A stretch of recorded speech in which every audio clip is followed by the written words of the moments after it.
If you donate as little as $10 a month, you have proactively promoted free speech radio. Go to the website, WBAI.org, click the donate button, and make a difference. Extinction Diaries.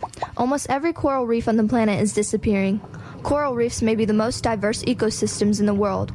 Polyps are the animals that build reefs that range from large colonies to small solitary organisms. There are thousands of species, mostly in warm, shallow waters, but also in deep, colder waters. Coral is called the rainforests of the ocean, and 1/4 of all fish depend on them for habitat and food. So far, scientists know several reasons for the dying. Global warming is raising the temperature of the oceans as the oceans absorb more and more carbon dioxide. This creates a more acidic ocean that literally burns away the coral polyp. This is also true for shellfish, shrimp, krill, and even planktons. Another factor is pesticides being released into the oceans from rivers that absorb the pesticides from agriculture and all other pesticide use. Scientists are warning us now that over 90% of coral could be gone forever by 2030. The warning is clear. If we lose the coral, we could quickly see the end of most ocean life, and humans could swiftly follow. My name is Rising Moon, and this is a Small World production.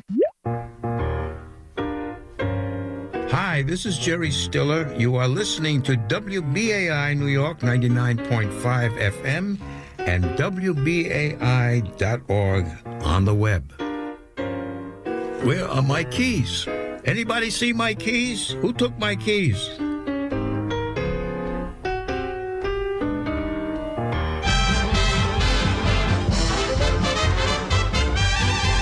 You've got to start off each day with a song. Now even when things go wrong, you feel better, you even look better. I'm here to tell you that you'll be a go-getter. Now the way that you shake my hand will tell me how I stand. Now isn't it better to go through life with a smile and a song than walking around with a face 11 miles long? Now you know that you can't go wrong. If you start off each day with a song, you've got to start off each day with a song. Or sing it, Jimmy boy, even when things go wrong. Sing it for the hoi polloi. You feel better, you even look better. Ah, that music, it does something to me. I wish I knew what it was. Last night I was telling Umbriago about my latest concerto called Tony's Pushcart. He said, Tony's Pushcart, how does it go? I said, it doesn't go, you have to push it. I got a million. Now you know that you can't go wrong. Yeah. If you start off each day with a song, you've got to start off each. Boys, please, soft. Little more fortissimo. I want to relate a yarn. Turn back the pages of history and what do you see? Madison Square Garden or Rodeo. And there I was, interviewing a prize-winning cow. I asked her to tell the radio public how she feels. She said, moo. She's contented, I'm contented, but her husband ain't. So what happens? The bull ups to me, I ups to him, and without any preliminaries, I'm flat on my back. Being a gentleman, I apologized. But the bull's not satisfied. He demands an autopsy. So I grabs him by the tail, and what happens? He flips his tail, I lands on his head. He flips his head, I lands on his tail. He's playing ping pong with me, and I'm losing. Just then the bull is ready to charge again. I gets an idea. I start singing, south to the border, down Mexico way. And what happens? The bull starts crying. But irregardless, I keeps on singing. This time with the castanets. That's too much for the bull, he collapses. A cheer goes up, I'm saved, and the moral is, you gotta start off each day with a song. You've gotta start off each day with a song. Oh boy, you're singing now, even when things go wrong. Oh Jimmy, you're a wow. You feel better. You know, I'm walking down Broadway and who taps me on the shoulder? My pal, hit him in the head, Schwartz. I said, who you working for now? And he said, the same bunch, the wife and their kids. Now, isn't it better to go through life with a smile and a song than walking around with a face 11 miles long? Now you know that you can't go wrong. Yeah. You start off each day with a song. Durante and David together again. I'm David Rothenberg. That was Jimmy Durante. And the program is any Saturday on listener-sponsored WBAI 99.5 FM in New York. It's Saturday, August 6th, one of those ominous dates that jumps out at you if you know your world history. It was the day that we dropped a bomb on and obliterated the city of Hiroshima. I remember as a child, I was not formulated, and we were told that we destroyed an entire city of Hiroshima. We were at war with Japan, and that this would end the war. This preteen accepted that bit of information. And then a week later, we dropped another bomb on Nagasaki. And I remember asking if we won the war, or we seemed to have ended the war because we let the Japanese know what we had, why did we have to drop the second bomb? Of course, in retrospect, I wonder about the first bomb. I wonder if we invited Japan leadership to witness a test. Would it not have been necessary? But it changed. August 6th is a day that changed world history because we suddenly demonstrated that we had the power to destroy. Ever since, we've been working to display the power to create, to build, to reach out, to touch. So much easier to destroy, isn't it? One bomb. So I don't know, do we observe it? Do we reach out to the survivors of Hiroshima? Are there ceremonies? I suspect that there are in Japan, maybe among some pacifist groups here in the United States and around the world, to remember what we are capable of, which we've already done. And we've had some very dangerous people within reach of the button that could make it happen again. So August 6th is a day that jumps out, certainly for me. What else is in the news? Well, that's not in the news. I'm making news for that, for you. Alex Jones, I love this headline in the Daily News today. Speech is free, lies you pay for. Alex Jones hit with $45 million and $45.2 million in punitive damages over Sandy Hook. That's to follow up the $4 million that he was charged with yesterday.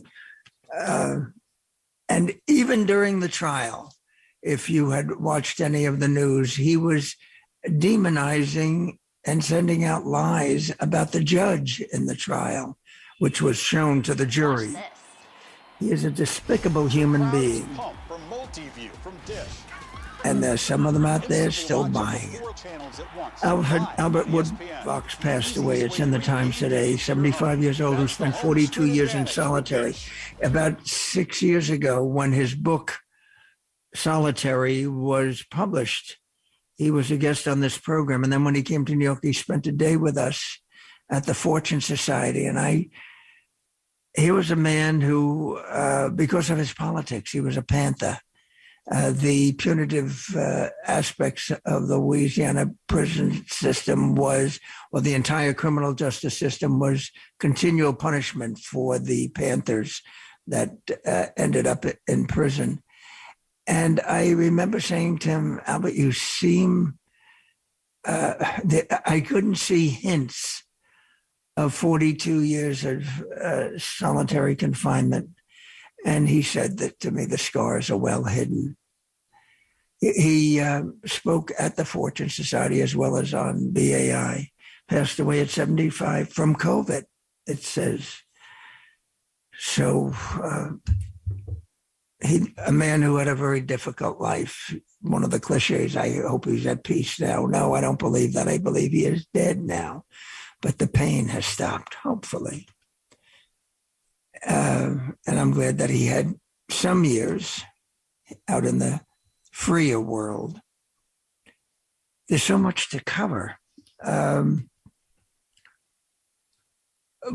was so glad the Times had an editorial yesterday reflecting my political thoughts. When I keep getting letters from supporting Democratic Party, and I'm a Democrat, and I hope that they win because I prefer them over the Republicans. But when I started hearing about strategies to support Trump candidates in Republican primaries because they suspected they would be easier to defeat in the election. I said my sentiment is I vote what's best for America, and that's not what's best for the Democratic Party. When the Democratic Party is preferable, I vote for them because they are best for America. But I don't want to be told in any primary, and I don't want to be solicited for money from the Democratic Party so that they can aid and abet Trump candidates in the 400 seats that they've been running at all levels around the country. And the Times called it a nadir in political strategy, and I agree with them totally. What else politically? You know, much has been made about Manson and Virginia and the Arizona woman whose name I can never pronounce, Samina, whatever, about trying to get their vote so that to save the planet. And maybe we have it now, and maybe we can start having some legislation on climate change. And the burden was all put on Manson. And understandably that there was some deep resentment and anger. But do you realize that there are 50 Republicans that are resistant to legislation that which Manson has come on board with? That there should be some questioning to alleged enlightened people in the party, such as Susan Collins and Mitt Romney and Lisa Murkowski. I don't think we can count on Ron Johnson, Mitch McConnell, Tom Cotton, or Josh Hawley, especially when he's running the other direction. They have to be held accountable, but not. They're not, because on social issues, they sell the fears, and that's what works for them. What else?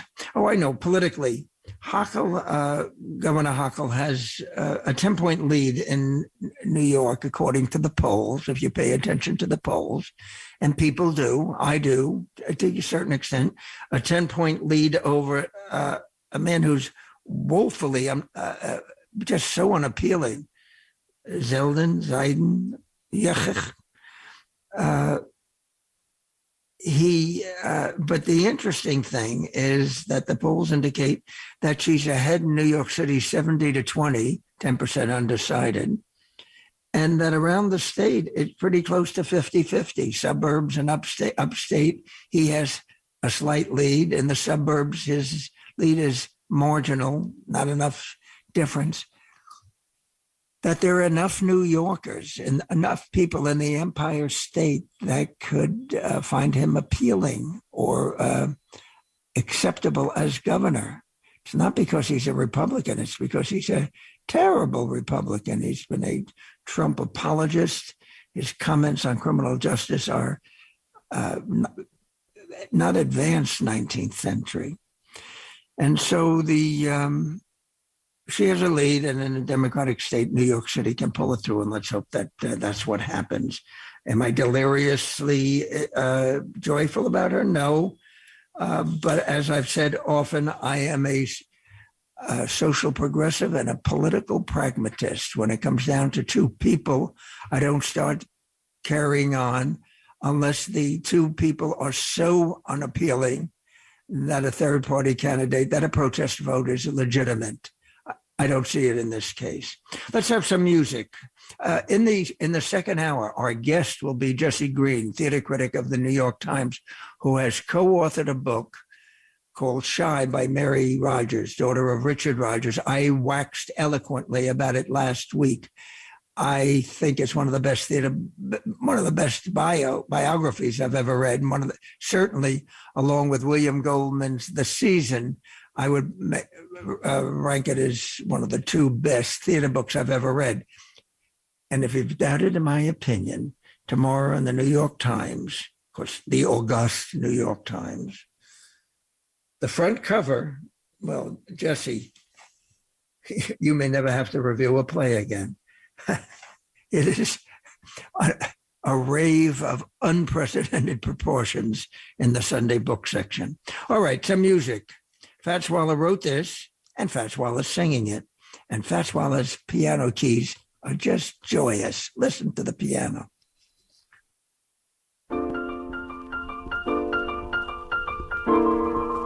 Come here, bird.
The piano keys are the same for everyone. Why is it that when Fats Waller plays, the keys seem to be smiling?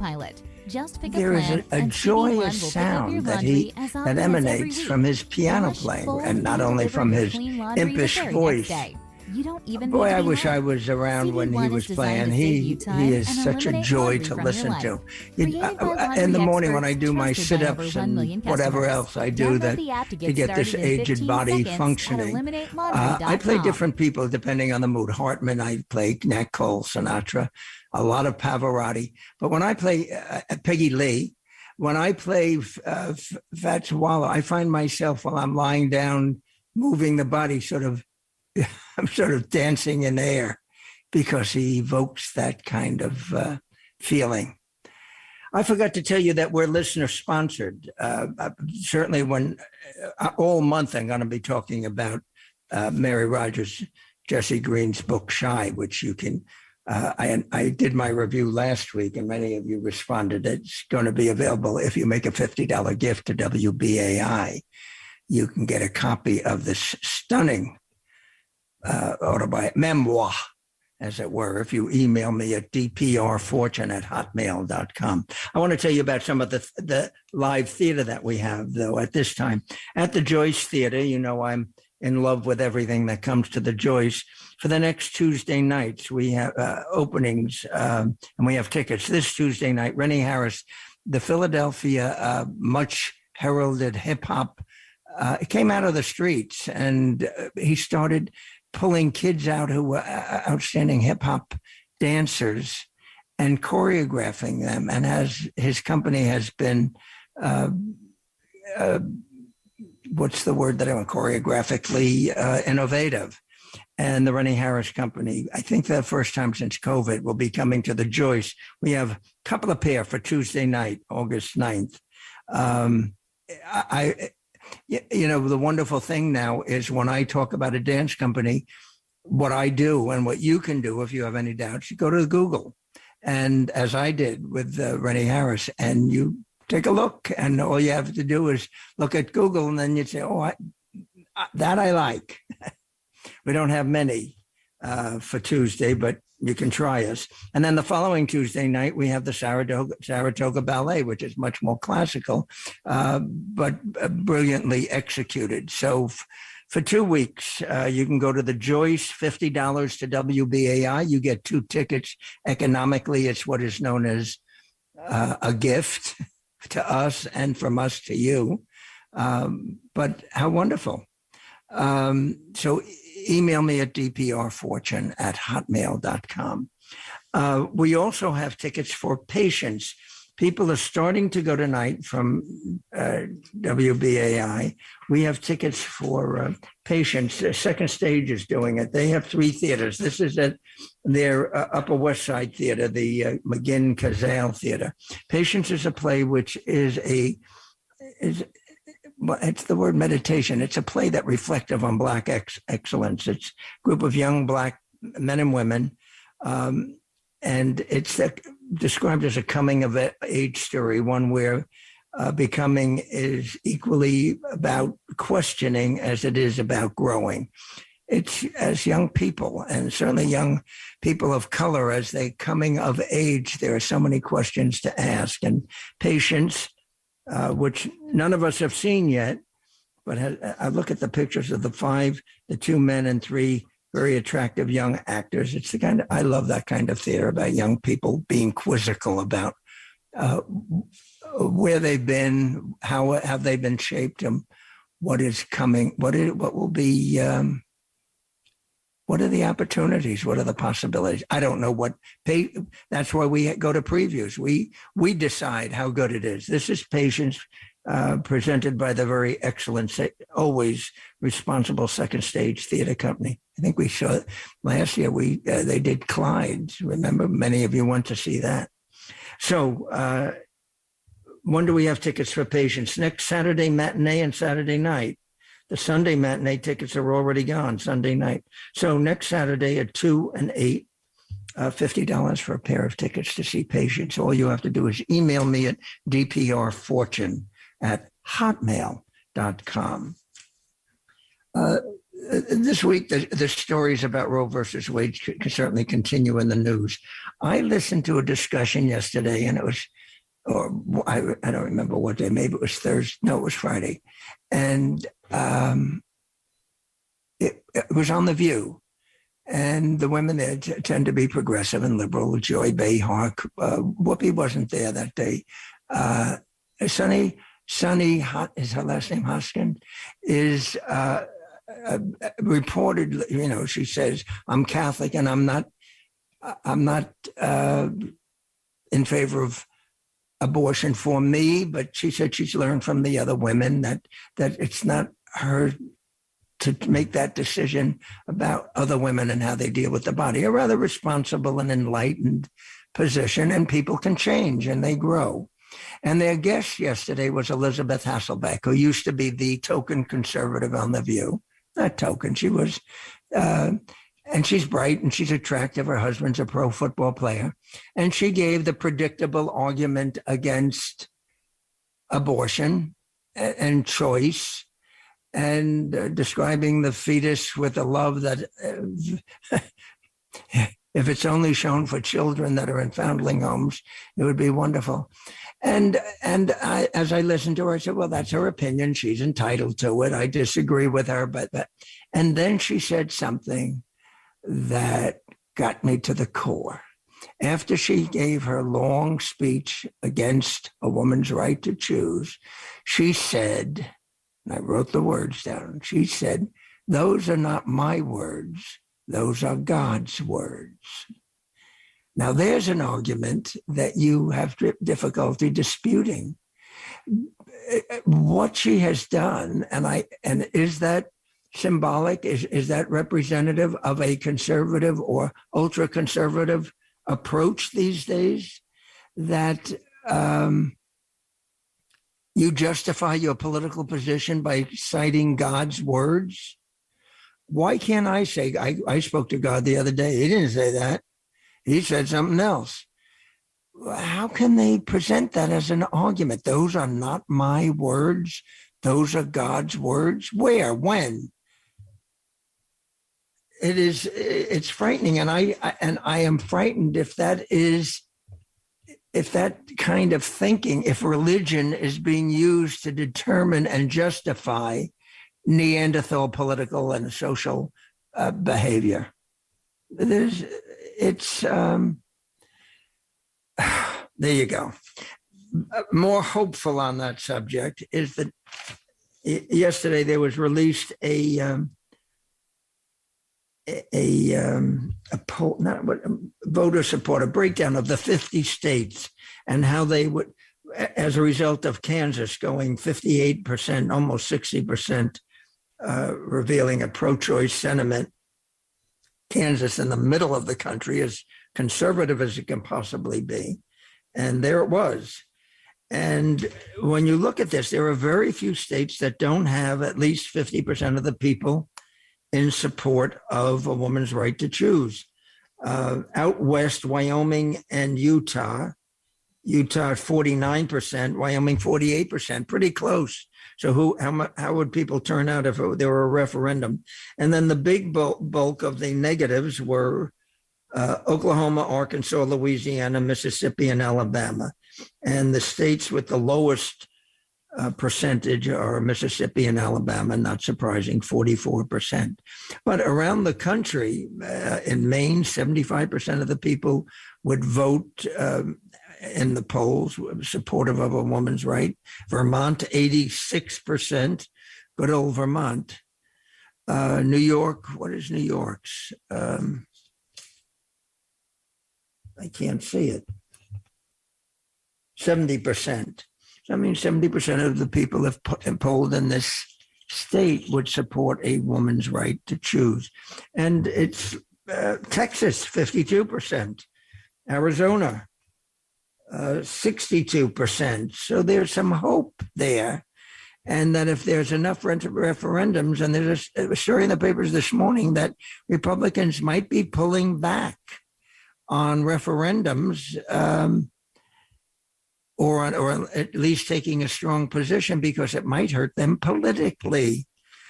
Mitch McConnell would do somersaults to become majority leader in the Senate again, and he might have some thoughts about pulling back on this issue if it hurts them politically, because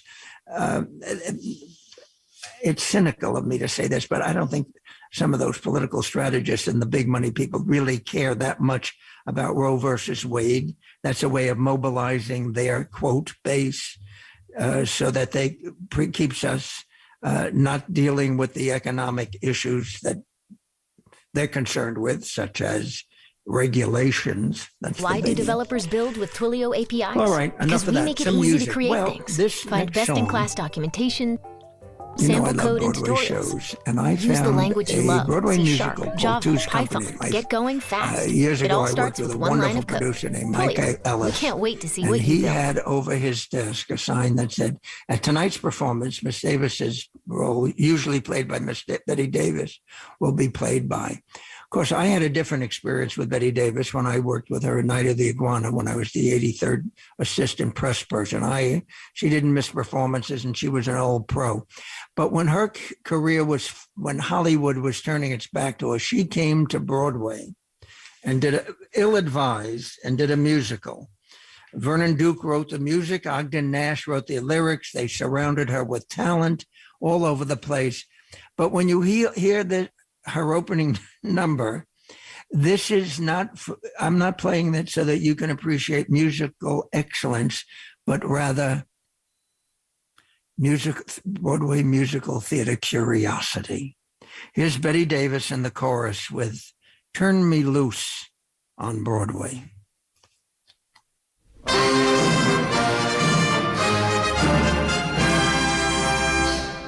Mr. Conductor, if you please. Don't want to cruise the Riviera. Don't want a diamond mine. Want to smell grease paint in dressing rooms where a coveted Oscar is Hammerstein. Just turn me loose on Broadway under a neon moon. Give me some jokes and a corny routine.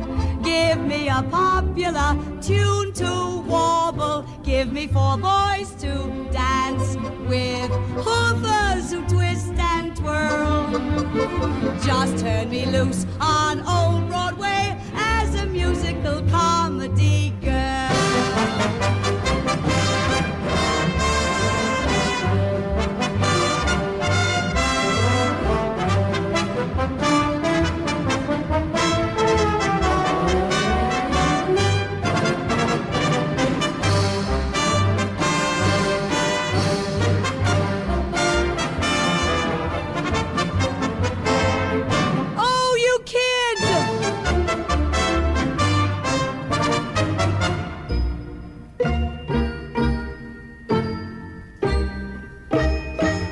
A 2, A 3, a 4. It's tricky.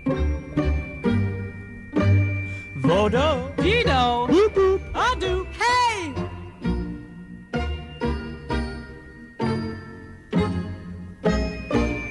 Ha! Boop boop, I do. Vodo, Dido. Hey!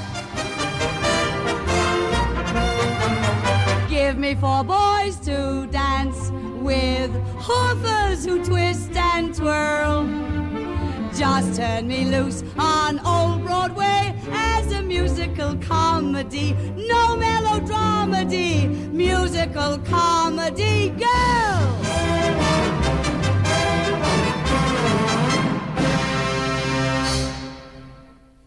What do you think Margot Channing would have thought of that performance? Oy. I can't help but laughing. Betty, somebody should have told you. Eddie Gibbs came to the Fortune Society on Thursday. He is the first formerly incarcerated person ever elected to the New York State Assembly, or in fact to any state legislature anywhere in the country. He's been a guest on this program, and it is historic. As I've often said, he started a new trend. Hundreds and hundreds of people elected to office ended up in prison. Eddie got it out of the way before. He became an active person in his community, and he became the community board leader. And he started, as he told the men and women at the Fortune Society, what an inspiring talk it was. And it's on YouTube, and I'm going to tell you how to get it. He told them that he wanted to do something. He wanted to give back because he felt he had, as a kid in trouble and acting out, as a 16 and 15-year-old, that he was bad for the community. And he volunteered at a church nearby. And he said he wasn't a member of the church, but he saw the minister sweeping outside. And he began sweeping. And I told him afterwards that the great civil rights attorney, Flo Kennedy, often said, you have problems with things, you don't like the way things are being run, grab a broom. And that's exactly what he did as he led himself on the first step towards a role in the United States Assembly. And he's starting his own club, a Democratic club called the Second Chance Club. It'll be open for people in all 5 boroughs who have had contact with the criminal justice system, which will create a constituency that elected officials have not known that they have. People in their congressional or state or assembly or council district who are affected by all the barriers and the restrictions for people who have come out of prison, and the gross inhumanity that's inflicted on people who are inside. If you go to on YouTube, if you go to Fortune Society and go to the Eddie Gibbs profile, I think you'll find it if you know how to work that whole kind of thing. I don't. Somebody sent me the link after I had seen Assemblyman Gibbs speak. I should give him the proper respect. Assemblyman Eddie Gibbs. Nice man. Besides all that, I love the way he spoke because he related to the people and it was almost folksy. It was not a calculated folksiness. That's who he is. He's a guy he's from the streets and he got it all together and he's now assumed a responsible role of leadership. We have tickets for, believe it or not, it's called The Physics Show. It was done 5 years ago. Eric Krebs is bringing it back. And I said, I'd never go to see a show called The Physics Show because I was terrible in things like that in school. In college, I had to take a physics course to graduate. I got a C. I memorized things. I didn't understand it. And Eric said, come see it. It was so entertaining. And I said, now this is how physics should be taught in schools. A man named David Maiullo, Maillo, what he does is he's taken physical experiments and they're presented, he's presented them in classrooms across the country. And he has segments on motion, momentum, vacuum, friction, energy, density, fluid motion. It ain't Hamilton, kids, but it's a very different kind of experience. It's a learning experience. I was fascinated by it, ashamed at my resistance to physics, but a little bit angry at the educational curriculum that made it so alien to me. When I saw this man he pulls people up from the audience. You know, I crouched so far in my seat, I didn't want to be called up for any of this.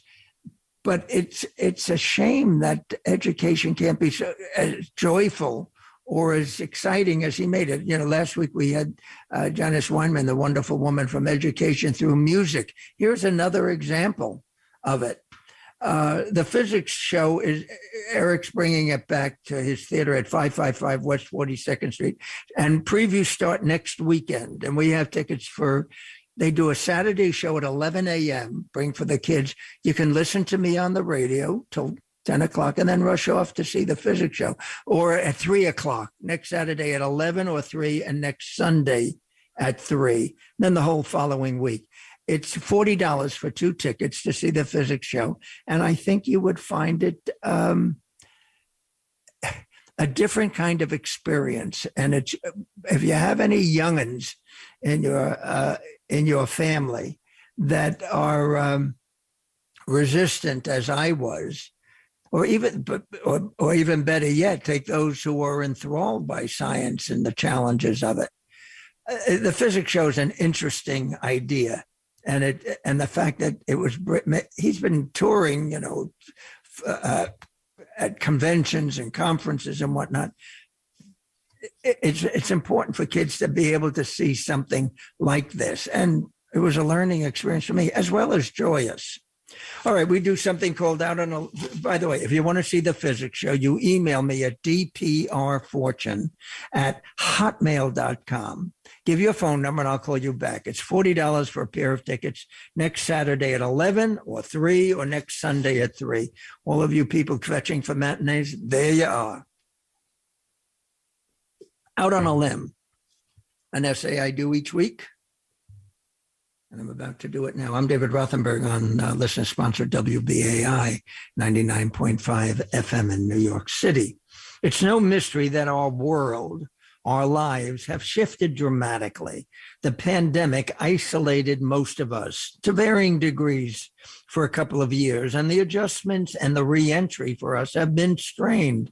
People have moved, stores have closed, shaking hands and hugging have been reduced, fearful of contact.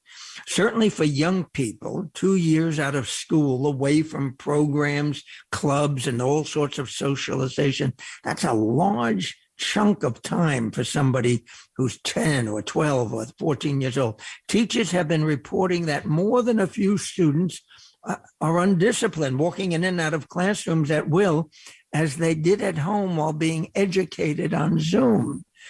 This is national. More perilous is what's happening on the streets and the towns across our country, particularly with young men who pre-pandemic were described or labeled as youths at risk. Those who have had contact with the criminal justice system. For 2 years, these young men had virtually no feedback, many without family or survival resources or health care or safe living conditions. Programs that provide counseling and emotional support operated virtually, which is a weak substitute for the overwhelming needs of thousands of young men. Our streets and our subways are filled with lost souls, a post-pandemic reality, and most are homeless, a danger only to themselves for the most part.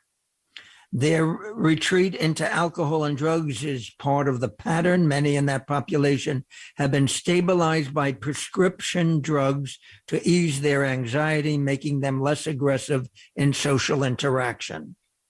I have a few thoughts based on my many years working with formerly incarcerated men and women and the aforementioned youths at risk. This is not a deep study or academically inspired investigation, but anecdotal observations that should inspire studies to determine cause and effect, a step in solving problems, reducing street and domestic violence. First, you have to establish trust before you can ask the probing questions. And then there's much to learn. One is that many acting out are off their prescribed meds. They're not taking them. And while the meds tend to keep them calm, not dangerous, it often causes laziness, some aches and pains, altering their moods.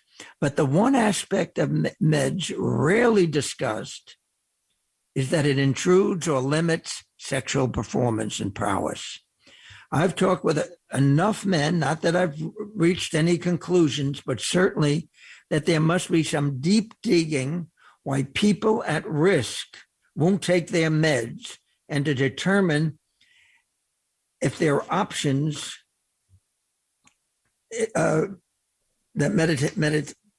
medication that does, to determine if there are options that does the medication not compromise their sexual performance. It remains an undiscussed topic in society. There's an abundance of titillating sexual references in our world, but not about individual choices. It's a topic filled with embarrassment and shame, often shielded by machismo boastings. My question, my challenge, what are the effects of meds on sexuality and its connection with violent or enraged behavior? I'm asking questions. There's something else, a condition which preceded the pandemic, but adds to the problem. Prisons traditionally use drugs to maintain calm, to control obstreperous men and women in their custody. Understandably, they want peace inside their gulags. And for years, Thorazine made zombies of men who were defined by the numbers on their shirts, not by their names. The prisons are packed with young men at the peak of their energy, and they are confined, restricted, which is in prison, that their confinement, their restrictions is a formula for trouble, which there is. And some young men have said about Rikers Island, the fights relieve the boredom. Credible to hear. Drugs has been the answer, but prisons have never assumed any responsibility to the communities that will be receiving their wards when the gates are opened.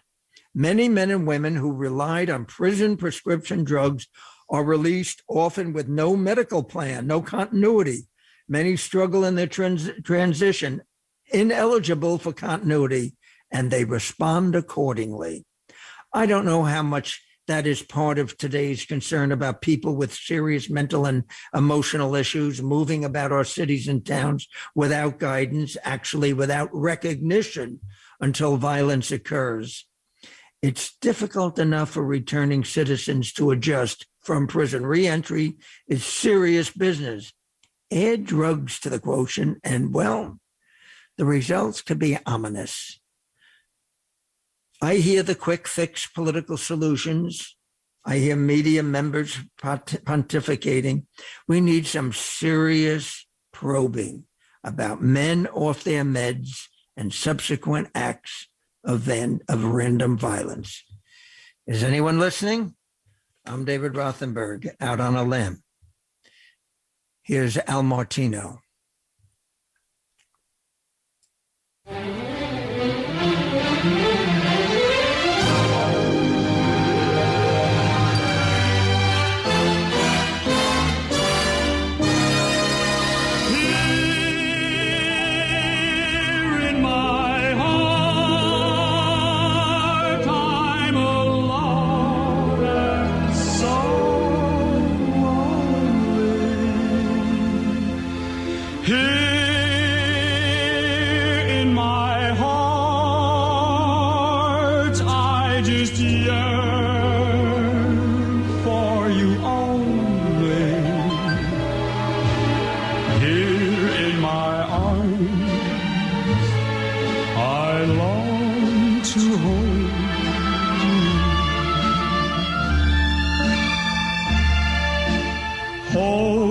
So near, ever close to my heart, so darling, say that you can take this heart I give gladly. Sure.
Number one on the hit parade for weeks, Al Martino, Hear My Heart. I don't think he ever had another hit.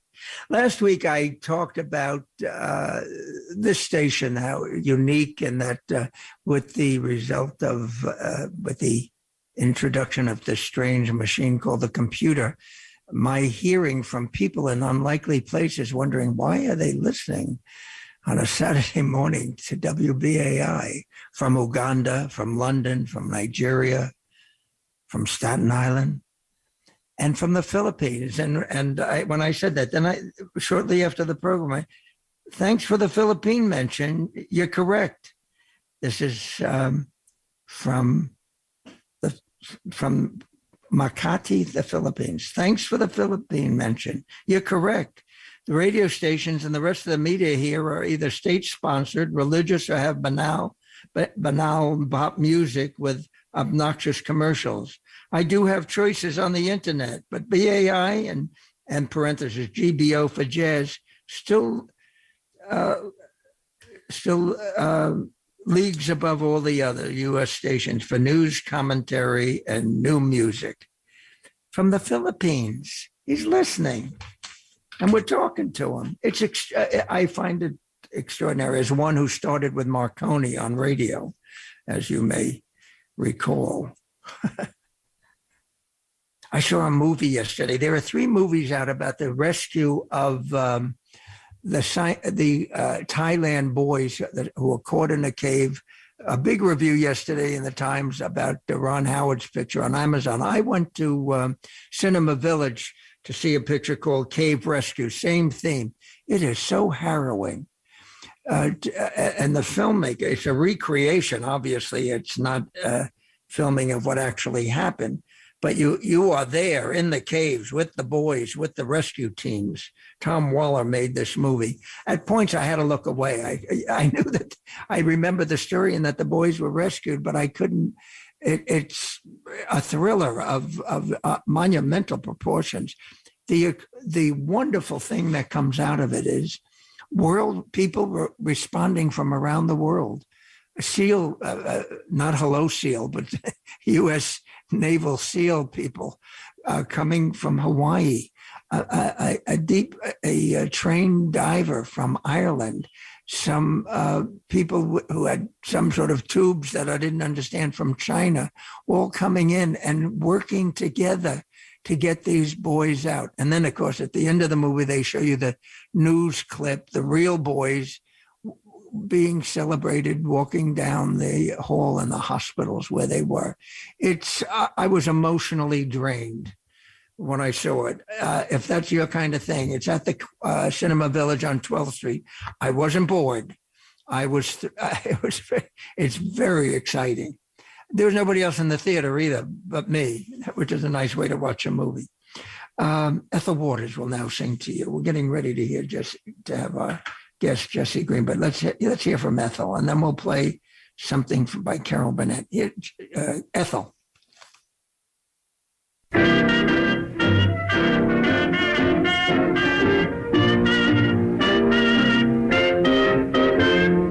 Down in the pool room, some of the gang were talking of gals they knew. Women are all the same, said Joe.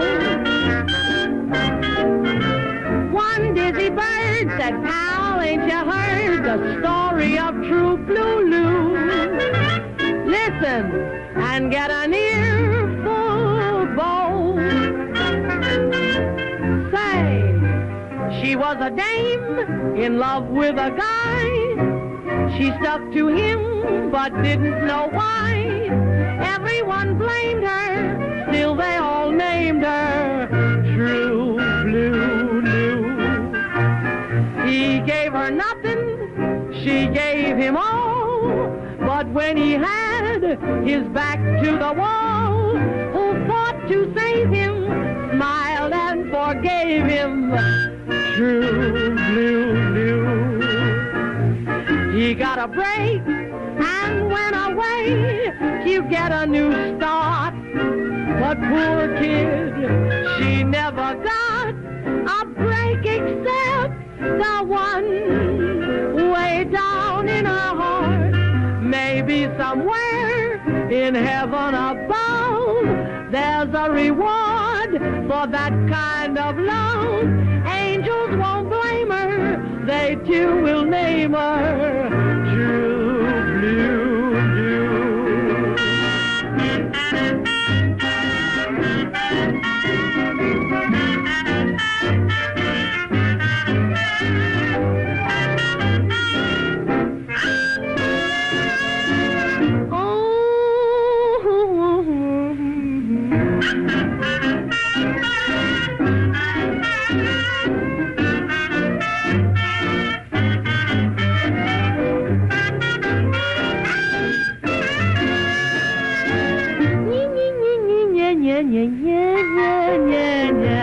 He got that break and went away to get a new start. But gosh, that poor kid, she never got a break except the one way down in her heart. But maybe somewhere in heaven above, there's a reward for that kind of love. Angels won't blame her, they too will name her True Blue. As Richard Riding and Leo Robbins wrote that song, as you know, I majored in name dropping, and so I'll let you know that the first theater office, press office I worked in back in the 50s, they were representing a show called Ethel Waters Off-Broadway at the 41st Street Theater, and I went to see her, and of course she was wonderful, and there was no one coming to see her. And I had sort of known who Ethel Waters was because I think that was after Member of the Wedding. But then I started reading about her and what a great star she was. And by the time she was doing this one-person show, what do people who sing and dance do? That's what they have. That's how they make their living. And it was kind of sad because here was this woman who was the toast of the town at one point. And she was good. She still could deliver a song, but there it was, Ethel Waters. I'll do a book review, then we'll a theater review. It's virtually impossible not to be caught up in the emotional maelstrom of the stage adaptation by Matthew Spangler of Khalil Hassani's novel, The Kite Runner. Now comfortably situated at the Helen Hayes Theater in a production adroitly staged by Giles Craft, The Kite Runner, a best-selling book, an acclaimed film, has successfully achieved that rare triple threat, vivid in all mediums. Amir, played by Amir Arison, now living in San Francisco, tells the story of his Afghanistan childhood. He, the son of one of Kabul's most successful businessmen, Amir's childhood is centered in this play on his friendship with Hassan, the son of his father's devoted servant. The Kite Runner spans decades and familiarizes the audiences with Mideast political upheavals, immigration machinations, and social class distinctions. But at its core, the story's great strength is the emotional pull between Amir and his needy, devoted friend, Hassan, who he has disappointed, who he has betrayed. Amir Arison is formidable as the storyteller, but it is the Broadway debut of a young man named Eric Sarakian that pulls at the heartstrings. As Hassan, he is Amir's partner in the symbolic kite flying contest and remains loyal through travesty and the betrayal. The young actor's performance is stunning. Make no mistake, The Kite Runner envelops the audience. At the performance I attended, when the play concluded, there was this long silence, followed by thunderous applause. We were in this world that they brought us in, and it took that long pause to realize we were back at the Helen Hayes Theater. Now that's theatrical magic. The Kite Runner at the Helen Hayes Theater. Carol Burnett made her debut in a musical called Once Upon a Mattress, the music written by Richard Rodgers' daughter, Mary Rodgers. This is the song that made a star, or made everybody sit up and take notice of Carol Burnett and realize that Mary Rodgers had more than being Richard Rodgers' daughter to add to her resume. We will be talking with Jesse Green, who co-authored Shy with Mary Rodgers, but first we're going to hear the song that brought Mary Rodgers to our attention. Carol Burnett, Shy. Well, who's the lucky man? Hey, Nani, Nani, is it you? Hey, Nani, Nani, Nani, no. Hey, Nani, Nani, is it you? Hey, Nani, Nani, Nani, no. Hey, Nani, Nani, is it you or you or you or you or? Nani, noni, nini, nani, noni, nani. No. Someone's being bashful. That's no way to be. Not with me. Can't you see that I am just as embarrassed as you? And I can understand your point of view. I've always been shy. I confess that I'm shy.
with romance, and she's likely to fall on her face when she's finally face to face with a pair of pants. Quite often the lady's not as hard to please as she seems.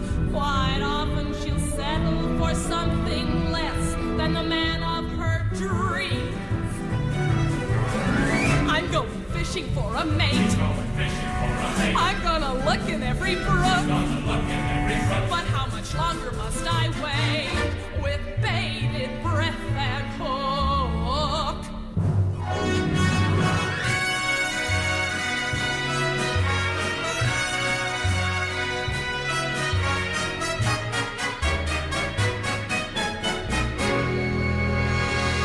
Oh, that was wonderful!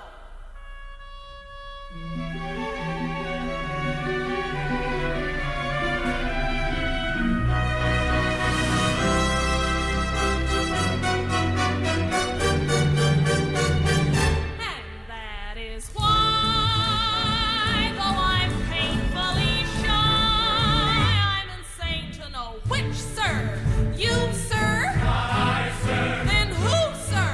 Where, sir? And when, sir? I couldn't be 10, sir. So let's get this done, man. Get on with the fun, man. I am one man. The lady is one man show.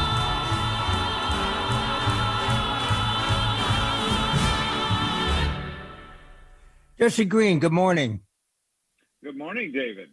Isn't it wonderful to have Carol Burnett sing the title of your book? I didn't. John plan it that Grisham way, never but- had that. and she could still do it today, I'm sure. I'm sure.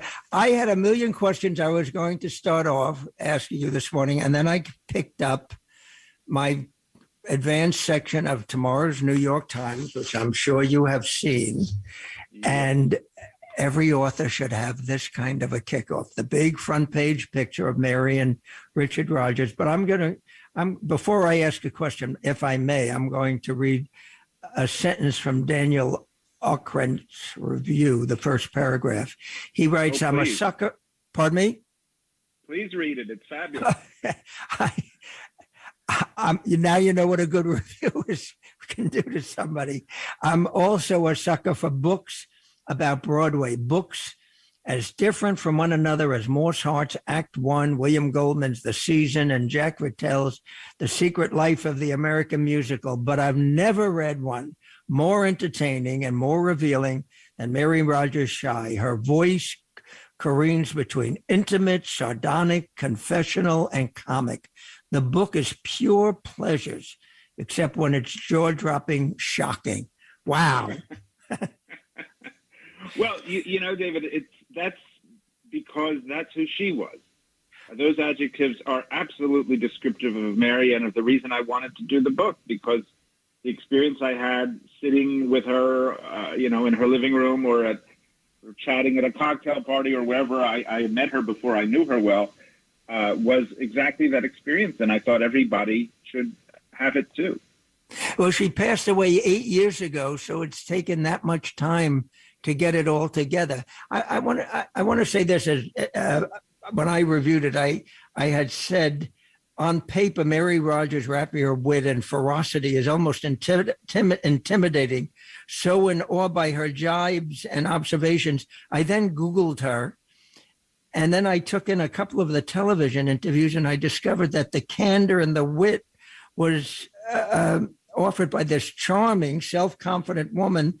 And that which seemed so intimidating in print was so inviting in the flesh. Well, that's right. That's right. She was, I can understand how people reading a transcript might feel, oh my gosh, who is this opinionated lady who takes no prisoners? But in fact, if you spend time with her, she was incredibly warm and funny and self-deprecating also. So I wanted to make sure those qualities came through in the book as well. And it did, certainly. So you just gave some good adjectives, but this, besides the fact that she was Richard Rogers' daughter, and she doesn't she's not coy about that, as many children of famous people are. That was part of her resume. Who was she? Well, Mary Rogers was a woman born into a certain kind of showbiz privilege in 1931. Her father was already becoming famous as half of Rodgers and Hart and would soon become very famous in that partnership, and then a little bit later as Rodgers and Hammerstein. But for all of the privilege and the kind of cultural hotbed of that upbringing, she was also stifled by it because her father wasn't just some composer. He was, as many people feel, the great American melodist. And a very cold fish, and depressive, and an alcoholic, and a womanizer. And her mother had her own tray of difficult adjectives to go with her. So it was a tough family to grow up in for both reasons. And then, too, although she didn't make too much of it, when we talked, it gradually came out. To be a woman in a man's field during those years, as she emerged as a composer herself, was not the easiest thing that there was. There had virtually been no women composers on Broadway. One or two, perhaps, a few songs here and there, but she was basically the first. And also to be a Jewish woman in the upper echelons of wealth in New York, where, for instance, Jewish girls could not have debuts. They were not allowed to be debutantes. So there were all these things also working against her finding her way, while at the same time creating in her a great ambition to do well and to lift up other artists as well. And in the end, that was her main wish in life, was to support other artists, which she wound up doing as the chairman of the board of Juilliard for many years. And there's an astounding part that I would have never predicted. I did know that she was the mother of Adam Gattel, the composer, but that she had 6 children and loved being pregnant. That's a side. It's almost incongruous with somebody who's career-driven like that. What are her children's response? I'm sure they've all read the book and you've talked with them. How does the legacy envelop them? Well, it's fascinating, the story of her children. 5 of them survived into adulthood. They're all amazing people of great talent and extremely different. So their responses have been very different. I think in general, they are glad to have their mother's story being told and to have another generation of people, hearing who she is and hearing it, largely in her own voice. But at the same time, if you can imagine someone writing a 440-page book about your mother, it's a very bizarre experience. And Mary was very, very clear that she did not want it to be her children's book. She put a stipulation in our agreement that they could not read the book until it was done. She didn't want they or anyone else to censor what she had decided she wanted to talk about. And since honesty and forthrightness was sort of her brand, she wanted to make sure that got preserved in the way the book finally came out. So I've heard some very happy responses from the kids and some understandable concerns as well. About their privacy. Well, when I was reading it, I said, this is almost anthropology. She is to Broadway what Margaret Mead is to Samoa. She has, I mean, to hear her as a theater nut, which I am, as you are, to read about somebody hanging out with Larry Hart when she was a kid. I never heard anyone, we've heard the rumors about Larry Hart, but he was somebody who liked him, who was in the house with them. That's... well, when she got sick at school and her mother refused to come pick her up, Larry Hart sent his limo to pick her up. These were not outsized figures to her. They were just, Uncle Larry or all the people. Well, go into Sondheim, that friendship. How did they meet? Yes, and that's extraordinary for theater lovers. This is one of the big surprises of the book, and one I certainly didn't know about until, I would say, about 8 months into our work together, Mary dropped that bombshell on me. I knew, of course, that they had been friends since teenage years. They met at the home of Aki, as Mary called him. Yes. We know him as Oscar Hammerstein II. Yes, well, I wouldn't call him Aki. No, well, nor would you call her father Dick. No. But anyway, Aki and his wife, who like her mother was named Dorothy, had a kind of collection of their own children, but also stray children from other homes, mostly unhappy homes. And at some point when she believes her father was visiting Aki's home in Bucks County, possibly working on Oklahoma, she was along and she met this boy. This boy was one of those strays that the Hammersteins picked up. And his name was Steve Sondheim, and he was she was 13, I think, and he was 14 or something like that. Why was he a stray? Well, as you'll read and as you know from reading the book, she wasn't exactly a stray, but she was estranged in a major way from her family. She was not happy in her home. And why would I was asking why Sondheim. Well, tell us both. His parents had divorced, and he'd been left with his mother, who, by all accounts, was a nasty piece of work, who was called Foxy. That was her sobriquet, and who famously wrote to him many years later saying that the one regret she had in life was giving birth to him. So I think you get a sense of the kind of environment in which he grew up. And she had a house in Bucks County or something like that. Anyway, he was not far away from where the Hammerstein farm was. So he was introduced to Hammerstein, and Hammerstein took him under his wing and later would become his mentor and taught him everything he taught him everything that he could teach a young boy and a young man later. It was because of Hammerstein that Sondheim agreed to do West Side Story and Gypsy, shows he did not wish to do because he considered himself a composer, not a lyricist. In any case, at age 14, he was, wandering around and met this Mary Rogers character at the house on the farm in Bucks County. And what did they do? Of course, they played a game. The theme of games goes through the book. And they played a game of chess, 2 games of chess. He wiped her off the map instantaneously, she says. And then he went to the piano and played some Gershwin. And basically, by the end of that day, she was in love with him. At first, a girlhood crush. She was 13. And later, it developed into a profound love, admiration, and even a quasi-romantic relationship that resulted at one point, and this was the shock to me that she got, yes. They had a kind of trial marriage. They decided they would give it a year where they would live together as man and wife, except it never quite worked, possibly because was gay, and possibly for many other reasons. And it's a kind of unbearably tense scene where they're trying to pretend to be a couple that way. And it didn't work, and their friendship resumed and remained strong with some explosions here and there, until the end of her life. So it is a strong arc in the book, following their closeness over the course of 60 years. And I should say they wrote together. That some people know the song "The Boy" from, which was a comedy number from The Mad Show, to which she wrote the music and he wrote the lyrics.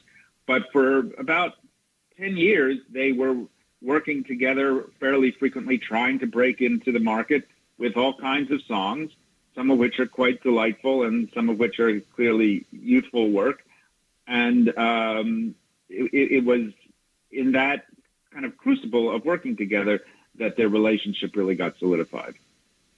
One of the other things that I learned from the book, Jesse Green, co-author with Mary Rogers on her memoir, Shy, of course I knew about Once Upon a Mattress. As a matter of fact, Jesse, my first work in the theater was at the press office handling Once Upon a Mattress when it moved to the Alvin. So I knew Mary Rogers not as Richard Rogers' daughter, but as the composer of a show I was working on, and as the 18th assistant press person. But I didn't know, is it Freaky Friday? And she was a best-selling author and all these books. And tell us about that.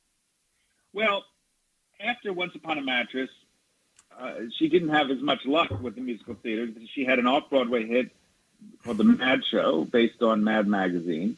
And then things just kept going wrong, typically legally wrong. There would be rights problems, or somebody went crazy. I mean, you can read all about it in the book. Some of them are kind of typical stories, intensified, of Broadway nuttiness. But she wrote a show called Hotspot for Judy Holliday that wound up being a disaster.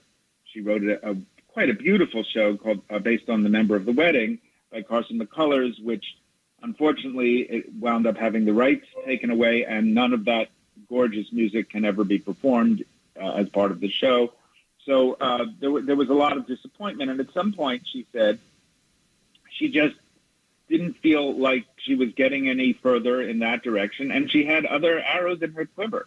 She felt that one of the advantages of being a woman of that period, an overlooked advantage, was that unlike men of that period, who the ones she knew felt they had to succeed at the top level at all costs or their whole lives were failures, she felt, well, that didn't work, or that worked as much as it did, and now I have other things I can do. So she was approached about writing a children's book, and she did, and then she wrote another one that became one of the most successful children's books of the era, called Freaky Friday, repeatedly made over as movies and musicals, and there's a whole series of books that she wrote along with it that were extremely successful and brought her to a whole new audience.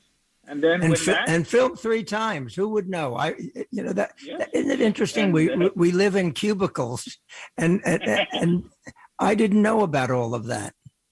I knew about that because of my own kids, but and the books are still widely read. As Once Upon a Mattress is still extremely frequently performed, it was very cleverly constructed, not for this reason, but as a result of the fact that it has so many principal roles. Schools love to do it because they can get a lot of kids on stage. Jesse, I want to go into the Once Upon a Mattress. Let me do a BAI commercial. We're listener sponsored, and as you listeners know, I get theater tickets for people, and you support us.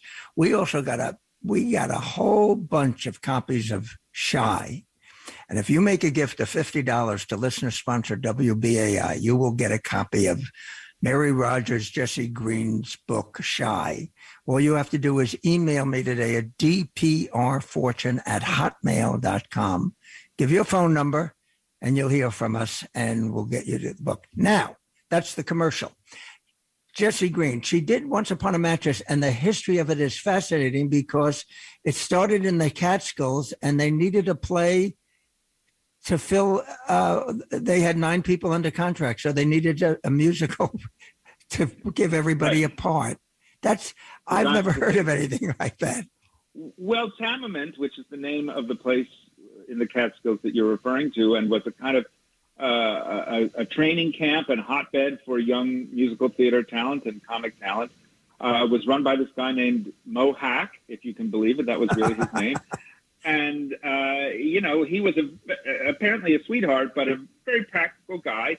He had every Sunday a new group of, young singles coming to the place, staying for 6 days, and they got a show on Sunday, and they got another show on Saturday, and he had to keep feeding that machine. So, and he had on staff a bunch of paid players who he had to keep employed and make it worth the amount he was paying them, which frankly probably wasn't very much. So when Mary and her collaborator Marshall Barer, a brilliant and crazy lyricist, came to him and said, "Well, we're thinking about this idea for a musical based on the fairy tale The Princess and the Pea." He said, "Okay, great, but you have to use all 9 of my featured players, and you have 3 weeks." So thus began a very intense period, creating what was a rather different version of the show we know now, but the template for it certainly. And they created the part of the mute king because the guy they had to use as the king couldn't sing. So they said, "Okay, well, we won't have him talk. We won't have to worry about that." and the one who could barely move, they put her in a cage and lowered it from the ceiling, so so they wouldn't have to worry about that. Jesse, I love the part that the king couldn't sing because then we were blessed with Jack Guilford when it moved to the Phoenix. Isn't it funny how history works? When they brought it to New York, first off Broadway, as you say, at the Phoenix, and George Abbott came on, of course, the entire cast was changed, and he and his casting director, who was in fact his daughter, and that's a whole other story, which Mary tells, did an amazing job of finding brilliant interpreters, including the great Carol Burnett, for the lead. But there is a kind of shocking story I'd like to highlight just briefly here, which is when they were casting for the role of the icy queen, who is against the marriage of this hoyden princess to her delicate son. And they brought in to audition the wonderful Jane White. And she auditioned, and Abbott immediately said, and Jane White was black, and Abbott said, no black queens.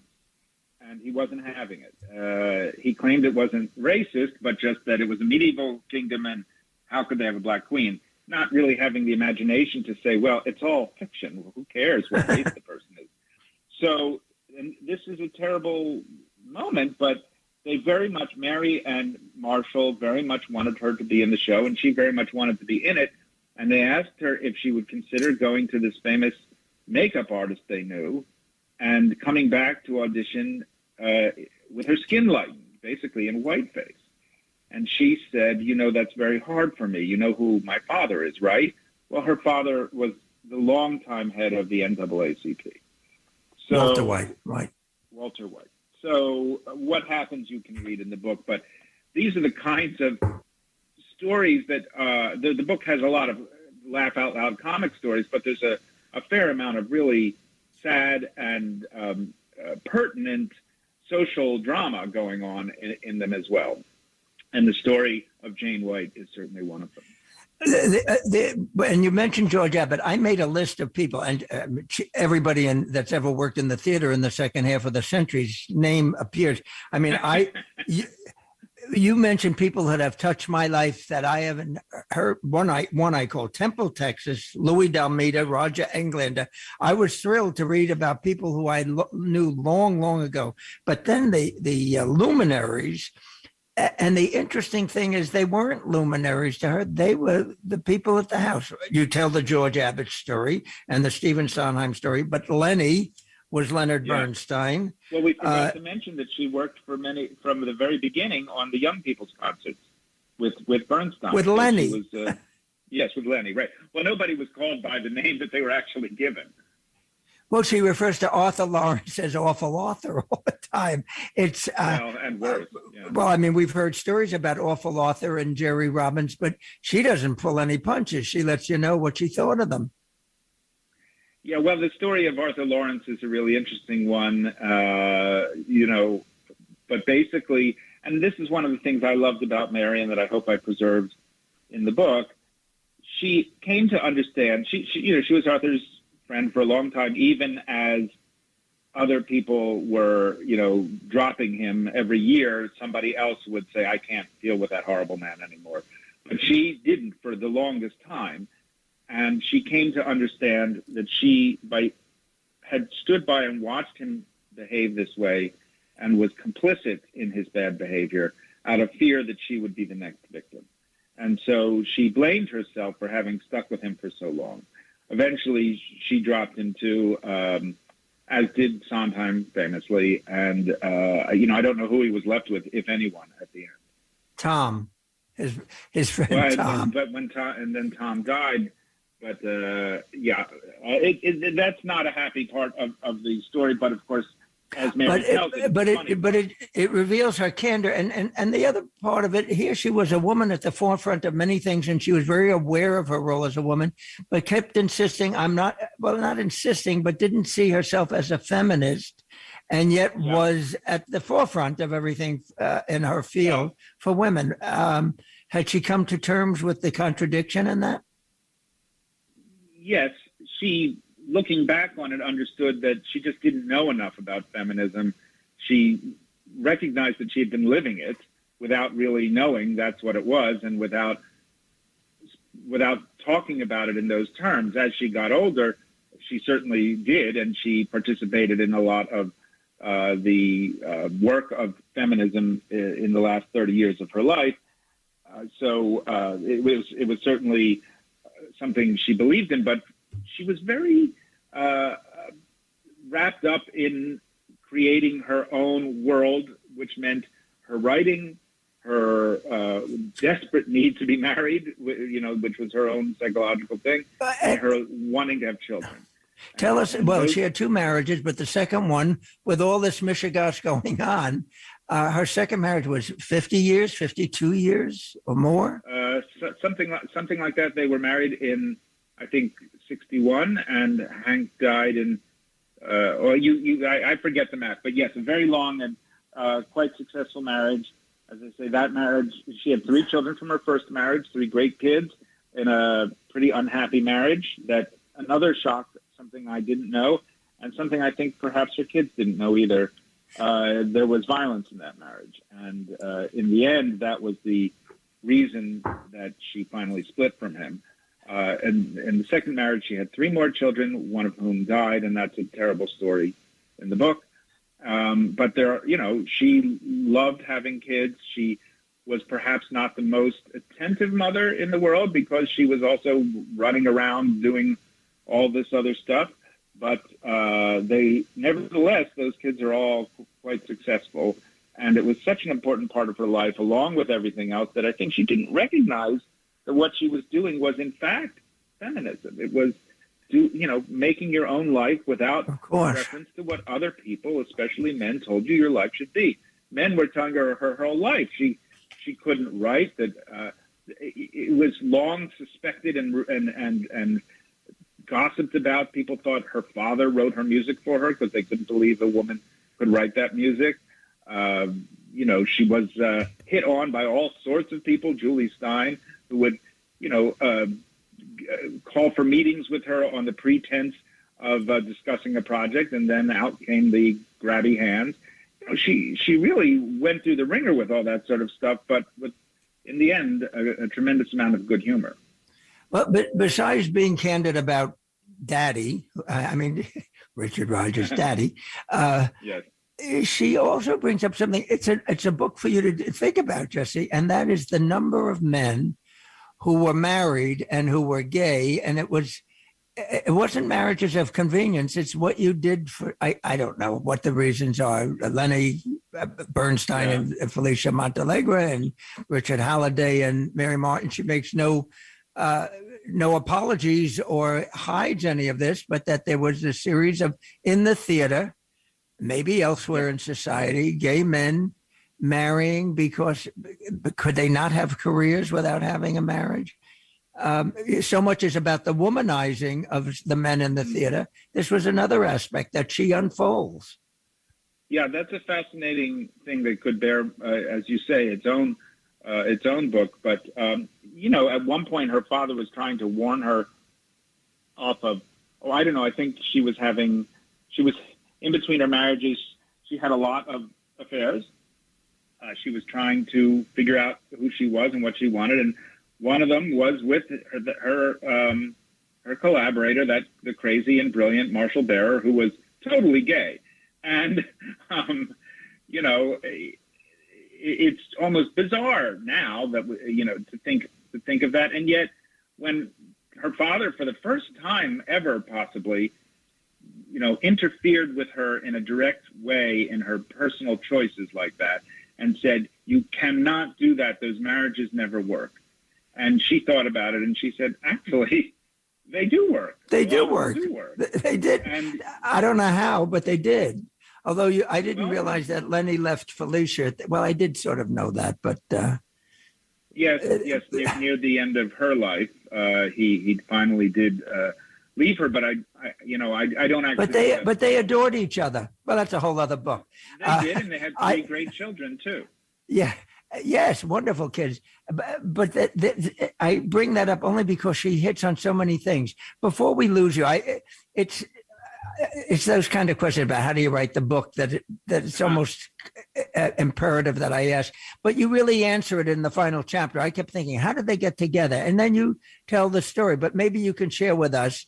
Did you know her before you were writing the New York piece on her son Adam, and who was he? I was assigned to write a piece about Adam Gettle, one of her 5 children, for the New York Times Magazine, actually, when he was writing a show called The Light in the Piazza. He is also an extremely fine composer. I think one of the great composers of his generation. And Floyd Collins is coming back and should be seen. Yes, it's a wonderful musical. Absolutely. And he has more in the pipeline if they would ever get out of the pipeline. But anyway, so I was writing about him, and for that article, I decided, well, I've heard about this Mary Rogers Gettle for years, and her husband Hank. Let me see if I can meet them. Maybe they'll talk to me. Little did I know that when I was invited to their apartment, not only would they talk to me, they wouldn't stop talking to me. I mean, really, things that almost anyone else would keep quiet about. In order that they should not go into a profile of their son, they just let it rip. And I had to kind of act as a censor. I mean, some of it I felt just wasn't really appropriate, but I loved it. And they were just everything I kind of dreamed, I would find. I should mention that I was, when I was a teenager, I was in Once Upon a Mattress in 2 different productions, one at camp and one at school. So it was, what did you play? Well, in my high school production, I was Prince Dauntless, and at Joe camp, Bova. I was one of the courtiers named Sir Studley, amusingly enough. Anyway, so I met them, and they loved the piece that resulted. I don't think Adam loved it so much, but no one ever does like the piece about themselves. And over the years, we would see each other at this or that, at encores, and then we became friends. And around that time, Mary was asked to write her memoirs, and everybody thought she should, except Stephen Sondheim, who told me when I mentioned that I was working with her on the memoirs, he said, "Why? What's so interesting about Mary?" Anyway, and she tried to write it, but she was not happy with what she was doing. She didn't like writing at that point, and she didn't like the results. And she vacated the contract, and then she started it up again, and then she vacated it, and then she came to me and said, "Could we do this together? It would be so much fun. That's the way I want to do this." And I was like, "Yes, we can. Let's do that." And we spent the last 3 years of her life meeting twice a week for 4 hours a day and blending into lunch, talking. And I was typing every word she said and many of the words I said, because from the beginning, she said she didn't want it to be an autobiography. She didn't want to be, and then I wrote. She didn't want it to be self-serving. She didn't want it to be chronological. There were a lot of things she didn't want it to be based on a lot of books she had read that she didn't really care for. And we were constantly discussing how we could use the material, reshape it, rewrite it. And unfortunately, before we got to the writing part, she died. And so I then took quite a long time, because I had another job, writing, taking these hundreds and hundreds of pages of notes and basically treating them as the raw material for the book. So all that we've covered, one thing I failed to suggest or to mention, it is so funny. There are points that it's been a long time since I read a book and I had to put it down because I laughed so hard. I was keeping a list because I was taking credit for some of the lines and the descriptions. We do that in the theater. Somebody wants to guide you. You're funny. And then somebody else said every line he has is from All About Eve or The Boys in the Band. That's what we do. But the Shy is so filled with original, funny descriptions of people and of situations. It is such a joy to read. Now, we're not going to let you go without the inevitable question that's asked of the New York Theater Times critic. Oh, okay. And that is, and this is a very simple one. A new season is beginning. Do you anticipate particular shows? Are there you can decide what you're going to see and what you're not? Do you have preconceived notions of not about their quality, about whether you're interested in it or not? And I will cite one example. I think I've been out Willie Loman. I don't think I could see another Willie Loman. And then I saw Wendell Pierce is doing it with an all-black cast, and I said, that I'd like to see. Does that happen to you, or as a critic, do you have to numb yourself from anticipation? Well, I think anticipation is fine, and I'm very excited to see some things that I have no critical opinion of yet because I haven't seen them, and a few others that are coming from earlier productions where I have seen them and have already liked them. And those I'm allowed to anticipate with excitement because I've already written reviews of them in some other incarnation. So both of those things apply. In this case, with The Death of a Salesman you mentioned, I think he's a marvelous actor, and playing Linda Lohman is Sharon D. Clarke, who was the Caroline in Caroline Are Changed last year. So though I have not seen the production in London where it originated, I think it's fair to say that I'm quite excited about it, and excited about the idea of continuing the process. This is one of my things. I don't expect everyone to agree. Continuing the process of rethinking the American canon in light of the actual population of America. I want to see this play performed by black actors. I think that's going to be exciting. A musical that I saw off-Broadway last season that is coming to Broadway and that I loved off-Broadway is called Kimberly Akimbo. I knew you were going to say that. Based on the what had been a non-musical play by David Lindsay-Abaire, and with a score with lyrics by him and music by Janine Tesori, who wrote Caroline Are Changed, and starring the great Victoria Clarke. She's wonderful in it, but why am I as not enthused as everybody else? Well, maybe you didn't like it. I mean, I did like it, but I did like it, but I was startled to see that it's going to Broadway. There's no chorus line. There's no. I don't know what the commercial. There's room on Broadway generally each year for one smaller sleeper hits. I mean, we've had a few of them. Fun Home, was the case where everyone said the same thing. Also by Janine Tesori, come to think of it. There isn't a lot of room. There isn't a lot of audience, but there's enough if a show is really excellent for a show like that to make its way, and from there into the culture, which is the real reason a show like that wants to go to Broadway. It's only still, despite Broadway being this kind of tacky land of, candlesticks and cats, it's still the place where if you want to get your story known in the rest of the world, you have to pass through that funnel to get to the regional theaters and to the schools and to the international market. So I welcome at least one show like that getting to Broadway in a year. For the rest, I'm writing my fall preview now, and you can read about it in the New York Times in a couple weeks. Well, I read it. There's a piece tomorrow by you. I want to ask you this. If they make a movie out of Shy, could they? Who would play Mary? Who could play Mary Rogers? Well, I have thought about that, David, and I would appreciate your thoughts as well.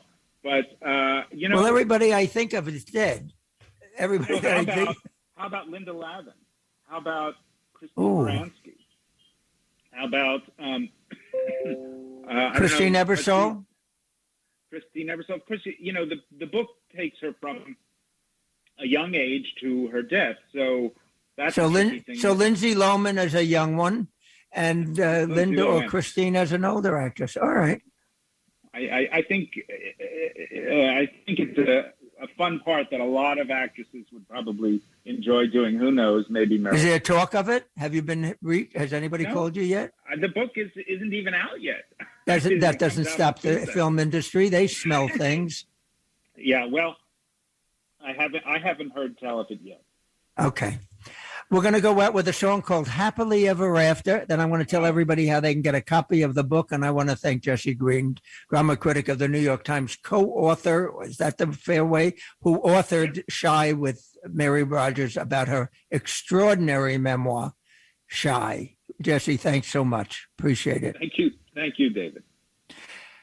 Here's Carol Burnett from Once Upon a Mattress.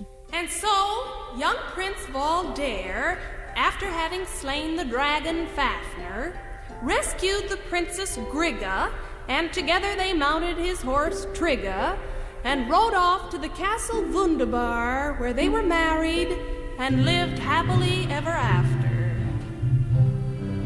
Well, I'm glad. They all lived happily, happily, happily ever after.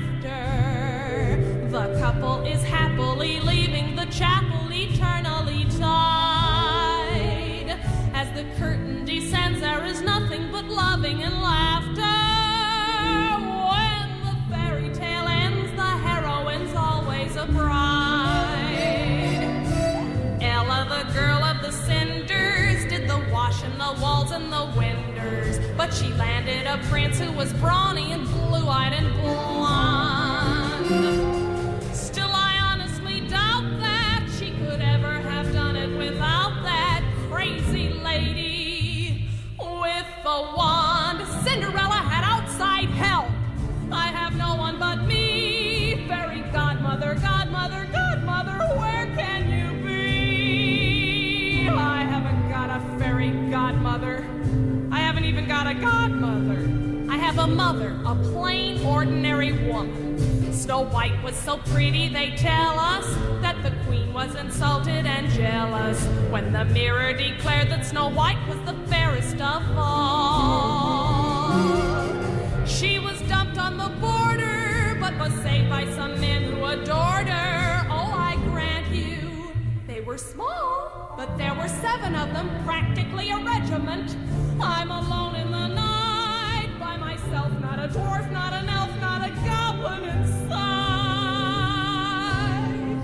That girl had 7 determined little men working day and night just for her.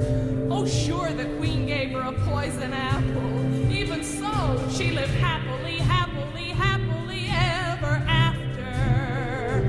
A magical kiss counteracted the apple eventually. Though I know I'm not clever, I'll do what they tell me I have to. I want some happily ever after to happen to me. Rapunzel had platinum tresses that were double the length of her dresses. She was kept in a tower for years by a wicked old witch. Till one night in despair, down she scrambled by letting her hair down. That's what I call quite a switch. I wonder, no, that'll never do. I'll be finished before I begin. And besides, I don't want to get out. I want to get in. I want to live happily, happily, happily ever after. I want to walk happily out of the chapel, eternally tied. For I know that I'll never live happily ever after. Till after I'm a bride, then I'll be happily happy. Yeah, happily happy. And thoroughly satisfied.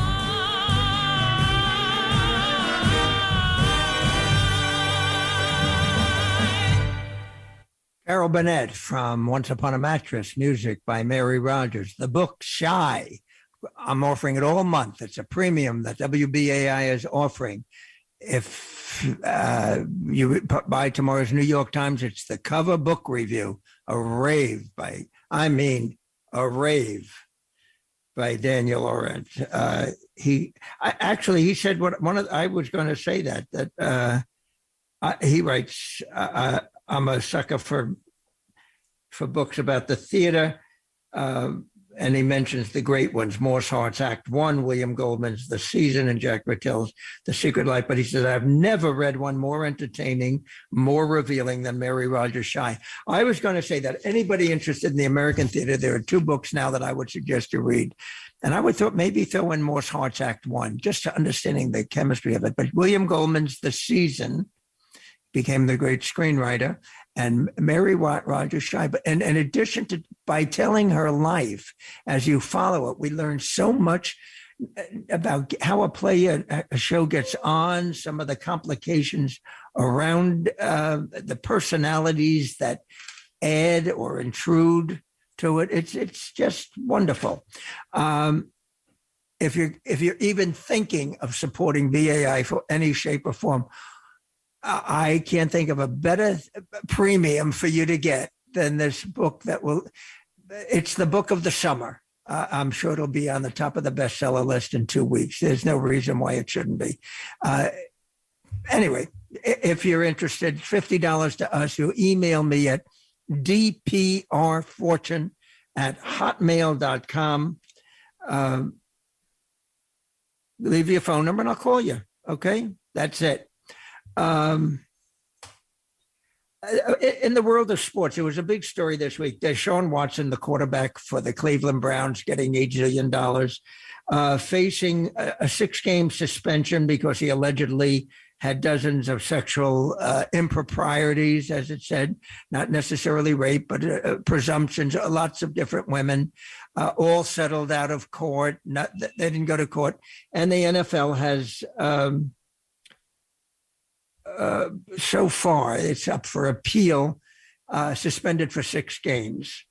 Not one, I watched the sports programs, ESPN, not anyone mentioned that Colin Kaepernick hasn't played professional football for 4 years, 5 years, since he kneeled. Since Donald Trump accused him of aiding and abetting foreign countries to, betraying our boys overseas and the flag because he kneeled. He kneeled. He kneeled during the national anthem as a quiet, dignified First Amendment statement in protest to young black men being killed by cops. That's all he did. He kneeled. He didn't march. He didn't protest. He didn't do anything that made Donald Trump grab a Bible and hold it upside down in front of a church he never went to. He kneeled. And there's a big discussion about whether 6-game suspension for a man accused of 24 sexual attacks. I'm not quite sure, saying all that. I'm not sure if employees should be firing people for what they did. That's up for the courts to determine. It's complicated. My issue was Colin Kaepernick, not Deshaun Watson. Let's hear from Fats Waller. He sings well. You say you want it, well, come and get it.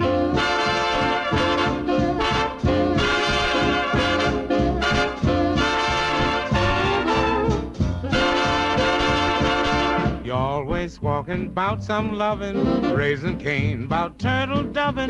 Come on now, so there'll be no shoving. Come and get it.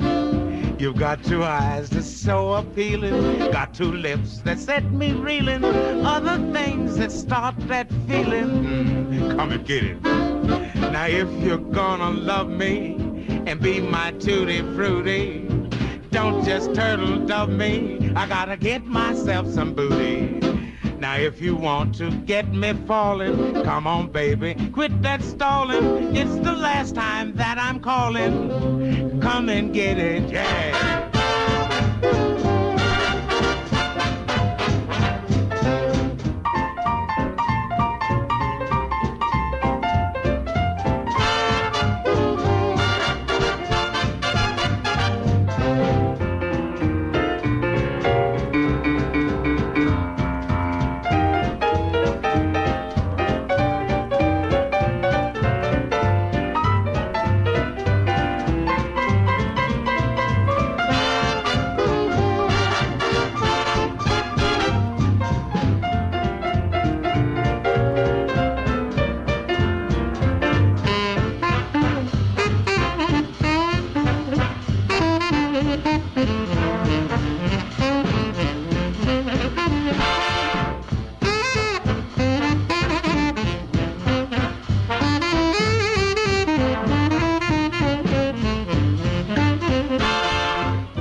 gonna love me?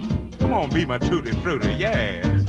I don't want that just turtle dove me stuff. I gotta get myself some booty, yeah.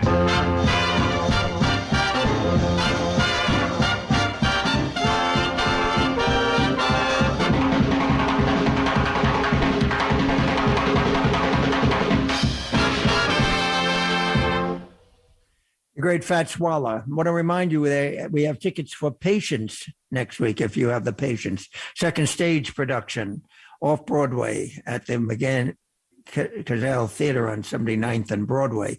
A meditation on Black excellence about young people of color, coming of age story, where becoming is equally about questioning as it is about growing. 5 young African American, 2 men, 3 women, and a new play, which I can only tell you what it's about because previews are just starting this weekend. We have tickets for next Saturday matinee and Saturday night and next Sunday night. For Patience, $50 for a pair of tickets. If you email me at dprfortune@hotmail.com. Tickets for the physics show. This was a prize winner done 5 years ago, having another production. It's this extraordinary man who makes physics come to life. It may not sound like theater, but it really is. It's kind of joyous. His name is David Maiolo, and he features segments on motion, momentum, vacuum, friction. Great for the young people. If you want to take grandchildren or children or yourself to have a fun time, the physics show, $40 for a pair of tickets next Saturday at 11 or 3 or next Sunday at 3. And then, of course, if you want to get a copy of the Jesse Green memoir with Mary, which he co-authored with Mary Rogers Shy, one of the best books about the theater, one of the best memoirs I've ever read. It is so vivid, and from page 1, you're just caught up in her life and you know, when you're reading about people that you've heard of all your life, and they were just, she's not name dropping. These is who she grew up with. Aki is Oscar Hammerstein. Rogers is her father. If you want a copy of that, make a gift of $50 to BAI. Email me at dprfortune@hotmail.com. I think our final song is Betty Davis from a movie, and she doesn't sing well in this either, but it's, I think it was Stage Door Canteen that she sang. Thank Your Lucky Stars. Thank you. Oh, that was the movie? Thank Your Lucky Stars. Oh, Sean, thank you. I wrote it in the thing. Did you? Well, what do I know? It was written by Arthur Schwartz and Frank Lesser, and it's not musical excellence, but it's a film curiosity. Betty Davis. Let's hear her.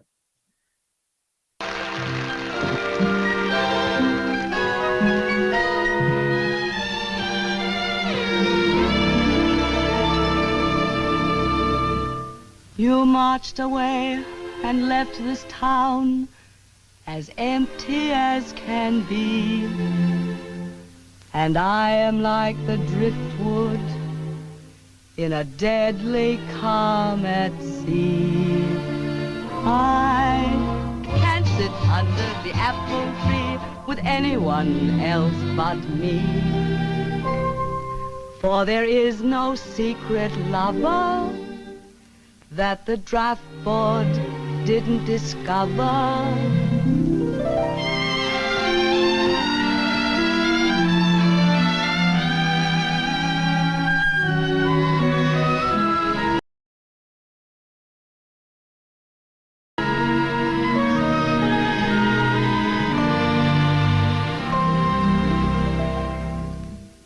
They're either too young or too old. They're either too gray or too grassy green. The pickings are poor and the crop is lean. What's good is in the army. What's left will never harm me. They're either too old or too young.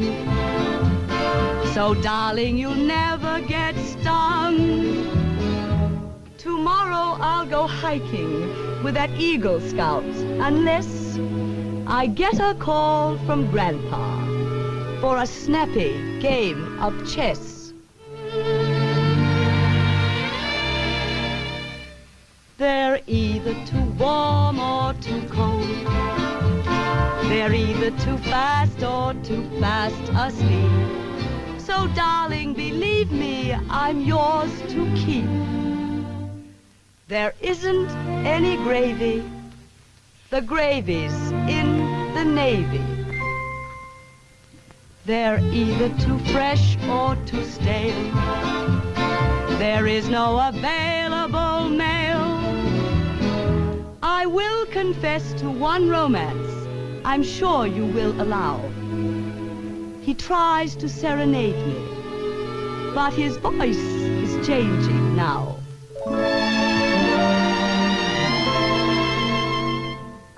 They're either too bald or too bold.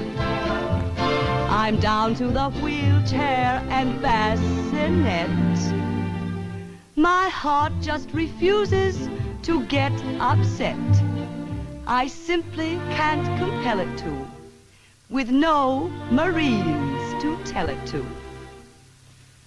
I'm either their first breath of spring, or else I'm their last little fling.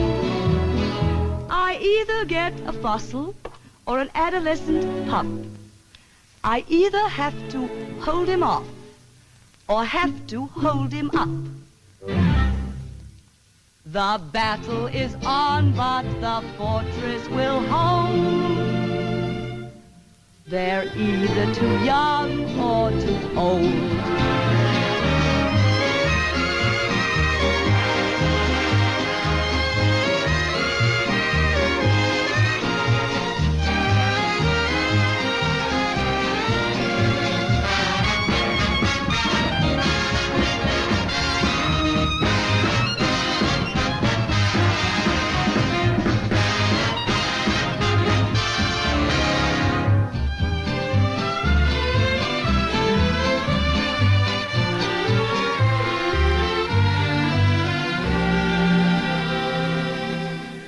I'll never, never fail you when you are in Australia or out in the Aleutians or off among the Russians and flying over Egypt. Your heart will never be gypped. And when you get to India, I'll still be what I've been there. I've looked the field over, and lo and behold,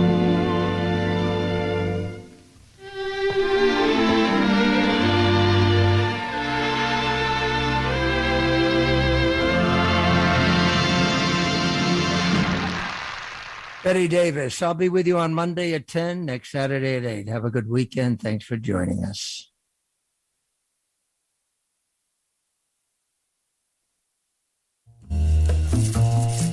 $0.33 a day. Not much, is it? Loose change. A third of a cup of coffee. It's nothing. But did you know that 33 cents a day can help WBAI stay on the air? That's all it takes. As little as 33 cents a day. $10 a month. You can be a BAI buddy. A BAI buddy is someone who signs up to make a recurring monthly donation to WBAI using either a credit card, debit card, or by electronic fund transfer from your bank account. It's safe, secure, and easy, and it helps keep our unique, alternative, and diverse programming on the air. You'll get a WBAI membership card and other goodies. Sign up online. Go to WBAI.org and click on Donate. All the details are right there. The WBAI Buddy. Be one today.